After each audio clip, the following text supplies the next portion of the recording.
కానీ అసలు ఛాన్సే దొరకలే. సో అప్పుడు ఎన్సిఏ బెంగళూరు నేషనల్ క్రికెట్ అకాడమీకి వెళ్తే అప్పుడు నాకు చాయిస్ ఇచ్చారు, play for Andhra, go to Vizag, go to Hyderabad, play for Hyderabad, or ధర్మశాలకి వెళ్ళి హిమాచల్కి ఆడని. Okay. Because one coach he really liked me. So ఈ సైడ్ లేదు నువ్వు నాతో వచ్చేస్తే నేను చూసుకుంటా, ఇండియాకి ఆడిపిస్తా, కానీ you have to come and shift to Dharamshala. అప్పుడు మా అమ్మ వచ్చి లేదు హైదరాబాద్ బెటర్, బికాస్ మా అంకుల్స్ ఇక్కడ రంజీ ఆడారండి, 15-year కెరియర్ రైల్వేస్కి ఆడి.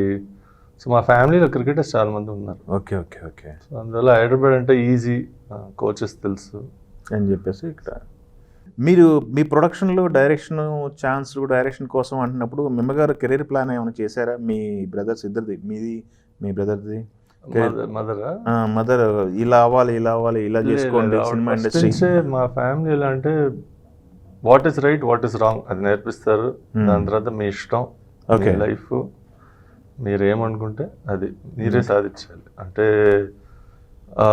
ఎక్కువ ఫోర్స్ చేయలేదు, చేయకూడదు అది చేయకూడదు, ఇదే చేయాలి అది చేయాలని ఎప్పుడు చేయలేదు. సో సినిమా ఇంట్రెస్ట్ అంటే ఫస్ట్ అమ్మన్నారు, అబ్బా ఎందుకు సినిమాలు ఎంత కష్టం తెలుసా నీకు అని. కానీ అన్ఫార్చునేట్లీ ఆర్ ఫార్చునేట్లీ మాకు వేరేం రాదు.